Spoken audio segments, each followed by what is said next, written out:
banks and banks of humming machinery. I've never seen so many knobs.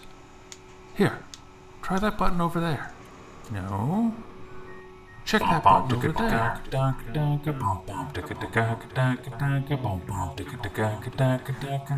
Yeah. Alright. So here we have a ART SLA1 amplifier. This is one that I've actually already worked on. You can tell it says living room. But it started having some issues. It's actually a relay, I believe. So I'm going to go ahead and plug this in and make sure it's still possibly misbehaving. And I'll see if it's going to misbehave. And it's not. This one I pulled out of the rack. I've already done a lot of work to it. The problem I was having is occasionally the relay would stick. So you get one channel that wouldn't turn on. It would just stay in protect mode. So I pulled it out. I had another one that's not been rebuilt, and it doesn't sound very good. I'm getting some distortion in one of the channels, so I need to pull that one at some point anyhow. So I wanted to have a look and see if this one would show you guys its failure, and of course it's not. Does this look familiar? It should. Yeah, it's the same model as I just had on the bench. This one's never been opened. It says, do not throw away. I have no idea if this works or not. I haven't tested it. No clue. Fan's working.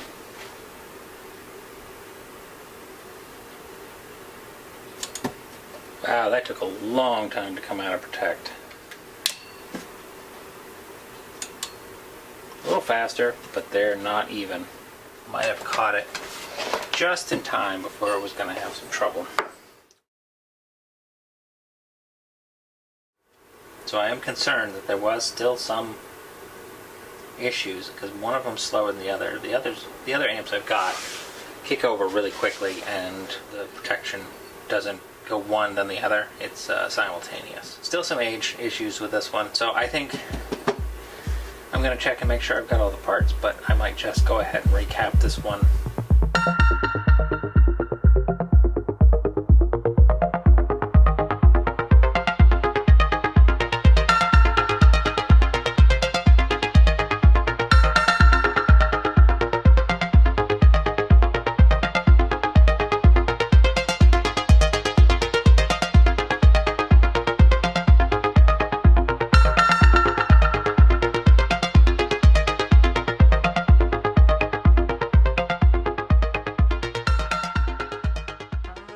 If you're wondering why I would recap the entire amp, that's because of the history that these amps have. They all came from the same source. They were all put into very small enclosed cabinets, about 2 square feet.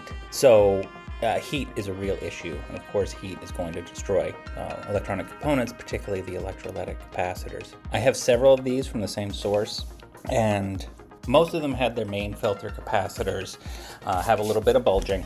You know, I could just replace the few capacitors involved in the protection circuit, but most likely things are going to break down the line, so I may as well go ahead and replace those components now, give this a long service life.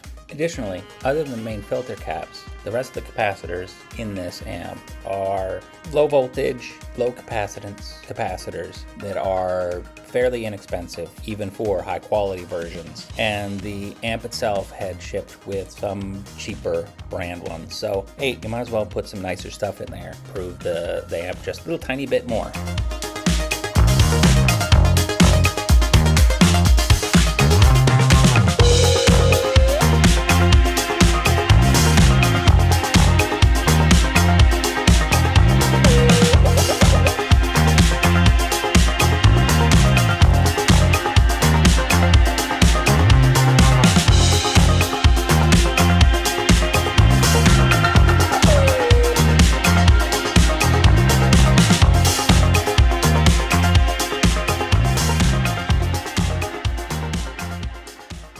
Curious as to how much heat some of these have actually endured, check out these 2 images. First one is of the amp that I'm working on now that is much newer and hasn't seen as much abuse. Second one is one that was actually broken because of the amount of time it spent in that cabinet. It took some effort, but we got that one running.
hook up wires.